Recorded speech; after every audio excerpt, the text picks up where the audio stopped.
wamekusanyika, labda watu wameandaa chakula, yeye hali chakula kile. Ukimuuliza bwana vipi, mbona wote tumekusanyika tunakula kama ndugu, wewe kwa nini hutaki kula? Kwa nini unajitenga unakaa mwenyewe? Akaanza kusema kwamba mimi baba yangu ndo alikuwa best of the best nayemjua mimi katika kupenda urafiki. Ndio. Baba yangu ndiye ninamjua kwamba ndiye mtu pekee aliyekuwa anapenda watu na kuwakaribisha nyumbani. Baba yangu ndio mtu pekee ambaye kwa moyo mzuri wa kukaa na watu hakuna mfanoe. Lakini alikuja kuuawa kikatili na watu wale wale waliokuwa wamemzunguka na haki kuchukuliwa. Kwa toka siku hiyo mimi sihitaji ukaribu na mtu yeyote, nitakaa mimi mwenyewe. Hata wewe ni rafiki yangu, nikigundua kuna vitu ambavyo sivielewi, nitakuacha, nitaendelea na maisha yangu. Wewe unadhani kwa nini aliamua kukwambia hivyo? Hivi kwa sababu walinitrust. Na mpaka leo huwa ananiamini. Lakini bado huwa naona huu sio mwendo mzuri. Lazima kuna namna natakiwa kupata tiba. Umeona eh? Ndio. Kwa sababu hivi vitu vya kuweka moyoni vikikuathiri muda mrefu vitaathiri mpaka brain yako. Huwezi ukawa salama. Tunarudi kwenye wazo letu la leo. Mama kambonda mtoto kisa kamwaga chai ya maziwa. Kisa yeye alikunywa uji wa chumvi. Hiyo sio akili ya kawaida. Hiyo ni mentally physical. Unaona? Hiyo sio akili ya kawaida. Kwa wakati mwingine lazima tutafute mbadala. Hawa watu wanahitaji tiba na sio watu wa kuwaweka pembeni. Sio watu wa kuwatenga. Ni watu wa kuwa handle with care. Wajioni kwamba wako katikati ya jamii. Waone wanathaminiwa. Kwa mfano mimi nitakupa tu ukweli. Mimi mshikaji wangu kuna muda hata huwa nikienda, bwana shati yako hebu nikusaidie kidogo tufuefue. Yuko ghetto tu anaendelea na maisha yake, lakini naamini kuna siku atakuja kukaa katika nafasi nzuri. Na akikaa katika nafasi nzuri bado ataendelea kuniamini kama rafiki wa kweli. Ila naishi na maumivu mazito.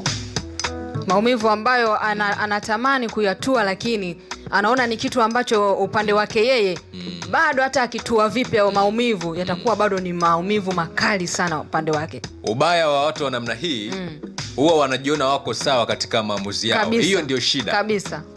Yaani huwezi ukamkosoa. Ukimwambia bwana, yani yeye anachokiamini ndio hicho. Hata huyu jamaa yangu huyu anaamini kwamba yeye ndo anaishi maisha bora ya kujilinda. Kwa sababu gani? Amejitenga na watu. Kwa sababu kajitenga na watu. Hataki mtu, hataki mmekwenda mnakula, yeye hataki. Kama kuna shughuli fulani yeye ataenda kukaa kule. Yani ni mtu fulani ambaye haeleweki. Na anaamini yeye vile yuko sahihi. Kulingana na tukio ambalo yeye kapitia katika maisha yake. Umeona eh? Ndio. Ubaya wa watu wa namna hii wakishaathirika kwa kiasi kikubwa hivi huwa hawakosolewi. Kabisa. Huyu mama yetu aliyempiga mtoto kisa chai ya maziwa, unafikiri anaweza akajiona nakosa? Hapana. Hawezi kufia lile nini kwamba amekosea. Anajiona yuko sawa muda wote. Lakini hajui kama yule mtoto anamuathiri kwa sababu mtoto hajui maisha yake ya nyuma alikuwaje. Na pengine hapaswi kujua. Hapaswi kujua. Yaani kama mtoto hapaswi kujua kwamba mamangu mimi aliishi maisha magumu, sijui nini.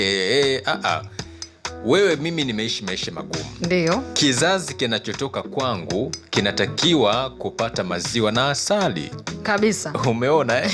Sio tena kurudi kule manake mimi nitakuwa natengeneza kizazi cha majuto tu muda wote.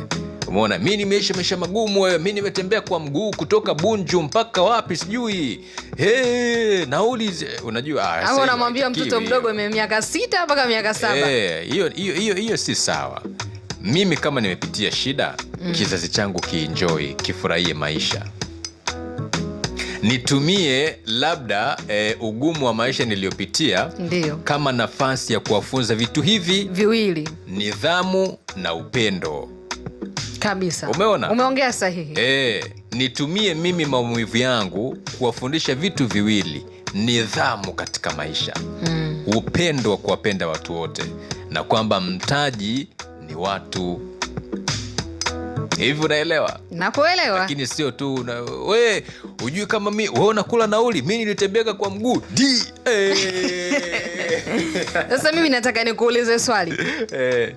Wewe unafikiri huyu mama kwa nini aliamua kumpiga mtoto akiwa anaongea kabisa hivi vitu na anaona kabisa hichi kipindi mtoto hata nikimwambia chochote hawezi kujifunza. Yeye upande wake anafikia anamfunza, kumbe ana mwalimu. Wewe sasa unalipi sasa ungepata hiyo nafasi ya ugomvi, namna ya kusave sasa, namna ya kumwambia, namna jinsi gani ya kuongea na mtoto ili akuelewe. Tuchukulie mfano mimi ndo ningekuwa ni baba wa familia, alafu nakuta wife anamwadhibu mtoto. Sasa hapo baba haupo. Hapo baba sipo. Ila natakiwa ni save huo ugomvi ni uingilio. Na naongea na yule mama kiutu uzima kabisa. Ndio. Bwana mama, wakati wewe unaishi huyu mtoto hakuwepo. Maisha ambayo wewe umepitia huyu mtoto hajui. Na kwa sababu umempata na ana uwezo wa kunywa maziwa na asali, hana haja ya kujua wewe maisha yako uliyopitia ni yapi katika umri aliyokuwa nao. Wewe fanya vitu viwili: mlee katika njia njema impasayo, mfundishe nidhamu kama mtoto, mfundishe upendo na namna ya kuamiliana na watu wengine. Hivyo vitu vitatu vitamtosha. Mbeleni akishakuwa mtu mzima, kuna zile historical backgrounds, anaweza akajua, utampeleka kijijini, atakwenda atajionea mwenyewe mazingira, alafu atafanya calculation zake kwamba mama aliishi hapa, waliishi kwenye hii nyumba, majirani zake ni hawa, hii ndio sijui ni nini. Umeona? Yeye mwenyewe ataipata hiyo picha kwa uzuri na kwa ukubwa kuliko wewe kumpiga. Hivi unaelewa? Ndio. Kwa hiyo hii inatufundisha hata sisi wenyewe tukipata watoto tuwapeleke makwetu kwa mama zetu, waone mazingira gani tumekulia, majirani zetu, waanze kujifunza taratibu akiwa katika umri mdogo. Wataelewa zaidi kuliko kuwapiga huku mjini, kwa sababu anakuwa hawaelewi maisha ya vijijini ya na hawezi kukuelewa. Wewe unamwambia uji wa chumvi maana yeye anaujulia wapi? Mimi nimekunywa uji wa chumvi, mimi naujua. Umeona? Sasa mimi mama yangu amewahi kunihadithia kwamba wao kuna kipindi ilipiga njaa miaka hiyo, wakawa wanakula maharage ya njano. Hasa mimi kipindi ananiambia maharage ya njano, mimi namuona huyo mama ananiambia maharage ya njano. Maharage ya njano maana yake nini? Uelewi. Na huwezi kumuelewa. Sijui tulikuwa tunakula sijui unga mweupe, unga wa njano, sijui vitu gani. Njaa imepiga tunakula unga wa manjano. Ndio. Unga wa manjano mimi katika maisha yangu sijawahi kuona. Unafikiri nilikuwa namuelewa? Hapana. Lakini kadri nilivyoendelea kukua, historia ikaendelea kuniingia. Mimi mwenyewe nikafika nyumbani, nikaona kwa kina mama pako hivi, ndo nakaa unatulia. Kumbe mama ndio maana alikuwa anasema hivi.